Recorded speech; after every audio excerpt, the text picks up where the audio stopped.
तो दोस्तों नमस्कार, जय हिंद। सैनिक मंत्रा में आप सभी का फिर एक बार स्वागत है।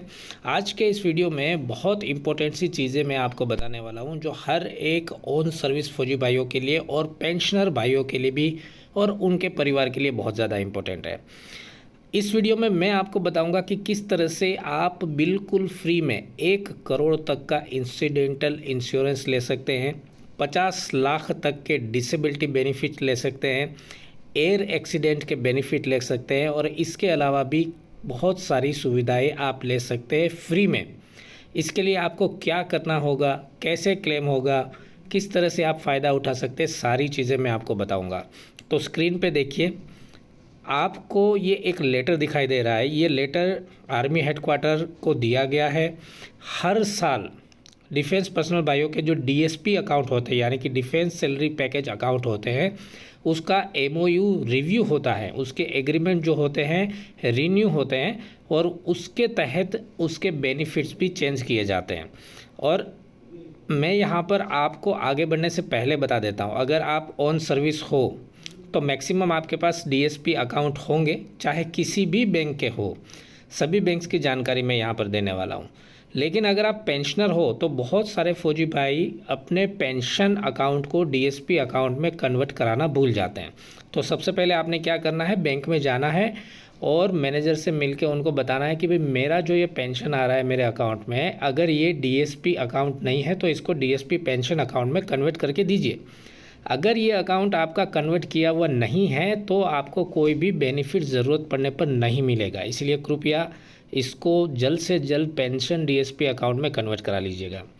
अब बात करता हूँ कि इस डीएसपी अकाउंट के तहत कुछ भी किए बगैर, ज़ीरो इन्वेस्टमेंट किए बगैर कितने बड़े बड़े बेनिफिट्स आप ले सकते हैं। वीडियो अगर आपको पसंद आता है तो लाइक ज़रूर कीजिएगा, कुछ सवाल है तो कमेंट्स पूछिएगा और अपने भाइयों के साथ शेयर कीजिएगा। और नए हैं चैनल में तो सब्सक्राइब कर लीजिएगा, ज़रूर बेल आइकन दबा दीजिएगा ताकि आपको नोटिफिकेशन मिलते रहें। आइए शुरू कर दें।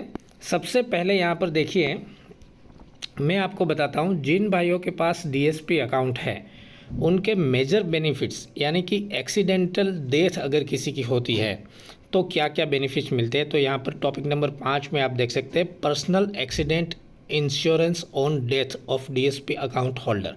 तो डीएसपी अकाउंट जो है 2 टाइप के हैं। एक तो देखिए यहाँ पर personal accident insurance death amount serving या फिर अग्निवीर, यानी कि सर्विंग सोल्जर जो है और अग्निवीर जो है उनके लिए। और दूसरा यहाँ पर कॉलम है personal accident insurance death amount pensioners, यानी कि पेंशनर्स के लिए भी ये बेनिफिट अवेलेबल है। अब यहाँ समझने वाली बात क्या है उसको थोड़ा ध्यान में रखिएगा। देखिए, सभी बैंक के अलग अलग ऑफरिंग है, अलग अलग इंश्योरेंस बेनिफिट्स हैं। तो आप यहाँ पर एक काम कर सकते हैं, अगर आप सर्विंग पर्सन हैं या पेंशनर है, जिस बैंक में ज़्यादा बेनिफिट मिल सकते हैं उसमें आप अपने अकाउंट को चेंज कर सकते हैं। आप जिसमें आपकी सैलरी ले रहे हैं तो हमें जहां ज़्यादा बेनिफिट मिल रहा है उसमें आपको अपना अकाउंट रखना चाहिए, तो इसका भी आप फ़ायदा उठा सकते हैं। यहाँ पर मैं तमाम लिस्ट दिखाता हूँ। देखिए, स्टेट बैंक ऑफ इंडिया जो है वो सर्विंग पर्सन को 50 लाख रुपये का इंश्योरेंस देती है अगर एक्सीडेंटल डेथ होती है तो। वहीं पर पेंशनर को 30 लाख रुपया देती है। बैंक ऑफ बड़ौदा 60 लाख रुपया ऑफ ड्यूटी और 75 लाख रुपया ऑन ड्यूटी देती है, जबकि पेंशनर को 40 लाख रुपया। पंजाब नेशनल बैंक 1 करोड़ रुपया ऑन सर्विस को देती है और 50 लाख रुपया पेंशनर को देती है। उसी तरह से तमाम बैंक की यहाँ पर लिस्ट है, आप इसका एक स्क्रीनशॉट ज़रूर ले लीजिएगा ताकि आपको याद रहे। इसी तरह से यूनियन बैंक ऑफ इंडिया जो है वो ऑन सर्विस को भी 1 करोड़ दे रही है और पेंशनर को भी 1 करोड़ दे रही है। तो ये तमाम बैंक है, आप इसका स्क्रीनशॉट ले लीजिए ताकि आपको फ़ायदा हो।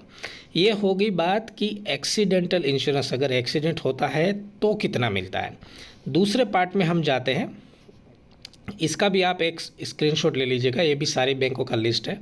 दूसरे पार्ट में हम जाते हैं, कंडीशंस फॉर अवेलिंग रिलीफ।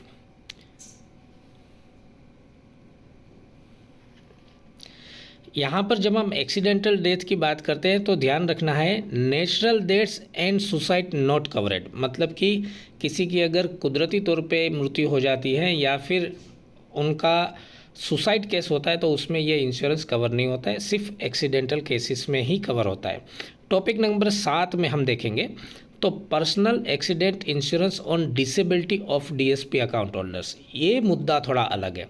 मान लीजिए कोई ऐसी घटना बन जाती है कि एक्सीडेंट तो हुआ बट व्यक्ति की जान नहीं गई, व्यक्ति की मृत्यु नहीं गई, बट ऐसी कंडीशन में आ गए कि हमको 100% डिसेबिलिटी होगी, हमारा शरीर ऐसी हालत में आ गया 100% डिसेबल हो गए, हम कोई भी अर्निंग का काम करने लायक नहीं है, मतलब किसी भी रूप से हम अपने परिवार के लिए आय करने के लिए, कमाने के लिए सक्षम नहीं है, तो उनके लिए भी ये इंश्योरेंस मिलता है।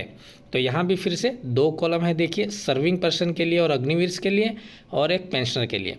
तो इसका भी आप एक स्क्रीनशॉट ले लीजिए ताकि आपको फ़ायदा रहे। देखिए यहाँ पर state bank of India 50 lakh देती है और पेंशनर को स्टेट बैंक ऑफ इंडिया कुछ नहीं देती है।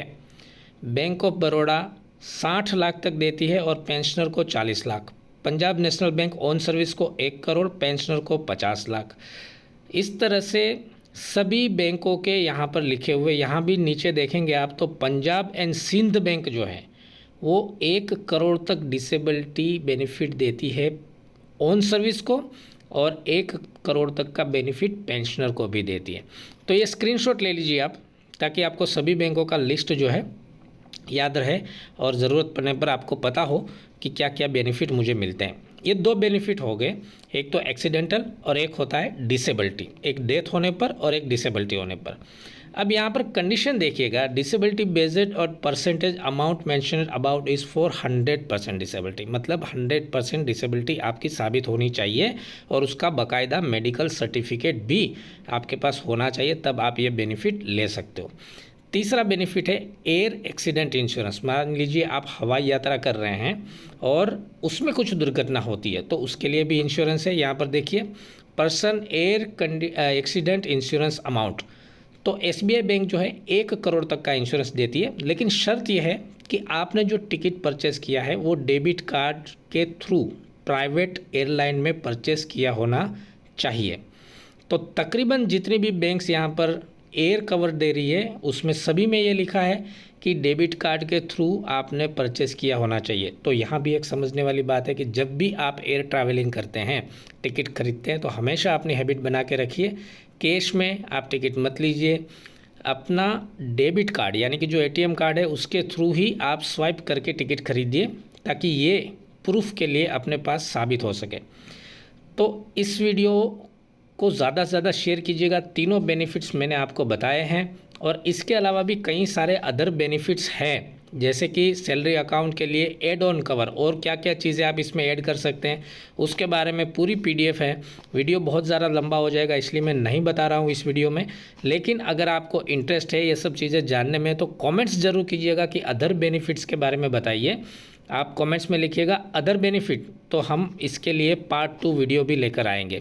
इस वीडियो में इतना ही। वीडियो के अंत में मैं फिर एक बार याद दिला देता हूँ कि जिन भाइयों का अकाउंट डीएसपी फॉर्म में नहीं है तो उसको डीएसपी में कन्वर्ट कराइएगा, जो भी ऑन सर्विस सोल्जर है। और अगर पेंशनर भाई है तो 100% आपने ये इंश्योर करना है कि आपका पेंशन जिस अकाउंट में आ रहा है वो पेंशन डीएसपी अकाउंट होना चाहिए। तो जल्द से जल्द बैंक का संपर्क कर लीजिएगा। दूसरी कंडीशन ये होती है कि उसी अकाउंट में आपकी सैलरी या आपका पेंशन आना चाहिए। तो ये 2 चीज़ें ज़रूर कर लीजिएगा। इसके लिए 1 भी रुपया खर्च करने की ज़रूरत नहीं है। ये सारे बेनिफिट्स गवर्नमेंट की तरफ से हम सभी को फ्री ऑफ कॉस्ट मिलते हैं। जहाँ पर एक इंश्योरेंस लेने के लिए हम हज़ारों रुपये खर्च करते हैं, लेकिन यहाँ पर फ्री में मिल रहा है। तो इस वीडियो में इतना ही। नमस्कार, जय हिंद।